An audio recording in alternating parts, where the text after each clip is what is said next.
Pasalamat na talaga ako. Binigyan ako ng Diyos ng talento. Kung nagkataong lalaki talaga, kung malamang kriminal ako ngayon. Kung babae naman ako virgin for life. Ewan ko sa mukhang to, parati na pagkakamalan. Kanina lang sa mall, nakipag-away ako sa isang Russian. Kasi parang diniscriminate niya ako. I'm not looking at you. Basta mamaya ikwento natin Donita. Nakakatawa. Parang pag ganitong mukha po, para very much suspicious looking. Totoo ba? At saka hindi ko na pumayaan sa sarili ko yan kasi mismo sa barangay namin, kahit tulog ako, pag may craving na gaganap, ako yung napagbibitipangan. Kinakatok yung bahay ko. Tekla, nagnakaw ka daw ha? Tulog ako ka pa. Huwag mo sabihin ka, pati yung kaluluwa ko nagnanakaw na rin. Ewan ko ba? Kakainis ko, pinarapol ko na to, walang gusto mag-claim. Binalik ulit sa akin. Sarang ng nanay ko, nakipagtalik ata sa Diablo.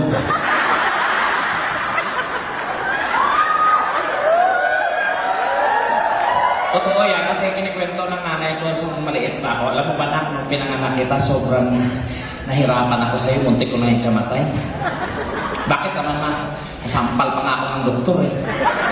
Talaga? Oo. Nung pagpanganak sa'yo, sabi ng doktor, okay, Mrs. Iri. Paglabas ko, sampal ka. Pa! Mrs. Iri, hindi dumi.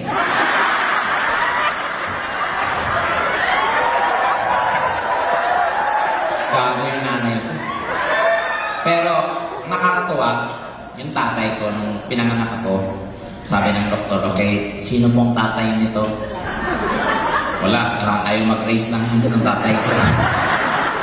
Sabi ng tatay ko, Dok, ako Dok. O sir, ito na po yung anak niyo. Pagkanan sa akin. Sabi ng tatay ko, ha?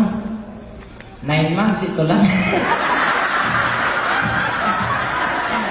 Grabe yung tatay. Kamukha ko pa naman. Sabi ng tatay ko, galit na galit yung nanay. Huwag mo ang ginagayin sa Tekla, Pidring. Hindi mo ba alam na yan yung kayamanan natin? Oh, talaga? Sige, ibaon natin. Binaon ako ng tatay. Oh, kasi siya kami magkakapatid, ako lang po ang may tsura. Mantakin niya yun? Gusto niyo makita yung 8? Wala, malala. Yung bunso namin, blanco na yung mukha eh. Pinudruwingan na lang kung happy or sad. Sa amin po, walang salitang kapayapaan, ha? Magkatitigan, saksakan agad. Nangarap kami ng kasi 8 kami magkakapao, 9 kami magkakapatid. Ako po yung namumukod kami at ayaw ko talaga sa bundok. Kasi pag nakakita ko ng bundok, parang boring, hindi ako namubuhay. Gusto ko makikita ng ilaw, gusto ko makikita ng mga sasakyan, mga something maingay. Hinikayat ko yung mga kapatid ko. Bro, total, pangarap ko to. Gusto niyong sumabay sa pangarap ko, makarating ng Maynila. Sige bro, okay yan. Pangarap namin talaga yung mga bata pa kami. Binigyan kami ng chance na magkaroon ng promo yung barko. Wala pa po yung job.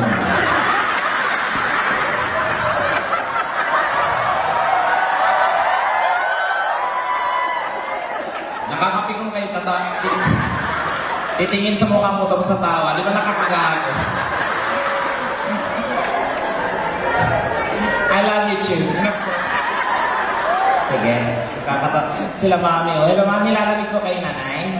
Kasi mga ganyang edad, di na po sanay sa ganitong oras ng gimikan. Dapat nasa tumba-tumba na yan. Naladansilyo, ganyan yung lola ko, tapos ko nagtatalak. Kayo, yung mga kabataan kayo, mga ganyan-ganyan kayo. Hindi nyo ba alam nung araw kami, Diyos ko, ang layo-layo ng nilakad namin para makapag-aral lang. Sinisisi sa atin, kasalanan pa namin doon kayo nag-enroll. Nanay, ilang taon na ako kayo, nanay? How old are you? 99? Oh my God, pero carry pa po, okay naman po. Active pa po yung sex life ni mami. Si daddy po, nasaan? Namimiss niyo po. Gusto niyo po, gawan ko ng paraan. Alam mo, mami, you reminds me of my mama. My lola is 85 years old. Pero active pa rin ang sex life mo. Oo, kasi mga ganyan edad, huwag niyo pabayaan yung sex life niyang ganyan. Dapat active pa rin yan. Like sa lola ko talagang in-encourage niya yung lolo ko. Pagdating sa ano, talagang nasa sa inyo naman yung mga babae kung paano niyo i-seduce yung partner ninyo. Yung lola ko, maparaan yun. Pag galing ng galing ng sabong ng lolo ko, nasa pinto ka, ganyan ka ganun. Tonyo, wala na akong panty. Sabi ng lolo ko, hindi bumili ka. Nainis ko, sabi ko, lola, huwag naman ganyan. Minsan, gusto mong maging seductive ka dapat. Talaga ako, o sige, ang ginawa ng nanay talagang hubot-hubad. Pagdating ng lolo, nakaganon ka agad sa kama. Tonyo, wala na akong damit. Wala na akong suot na damit. Sabi ng lolo ko, gusot lang yung suot mo eh.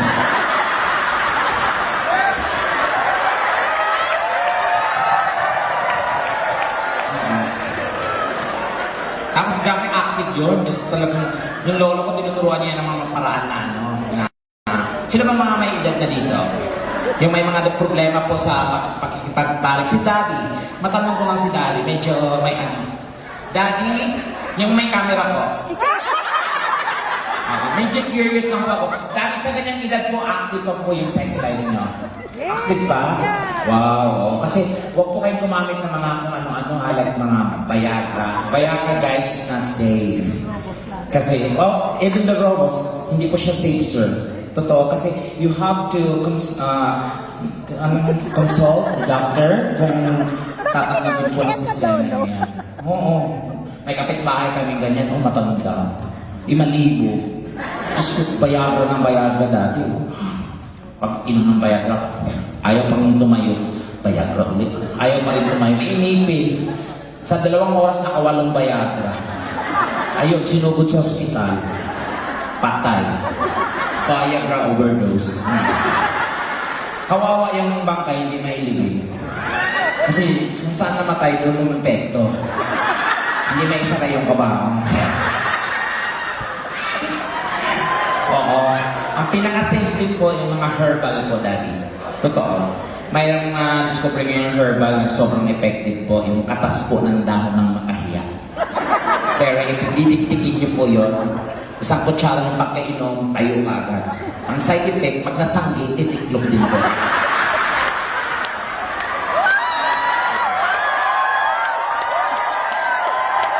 So kaya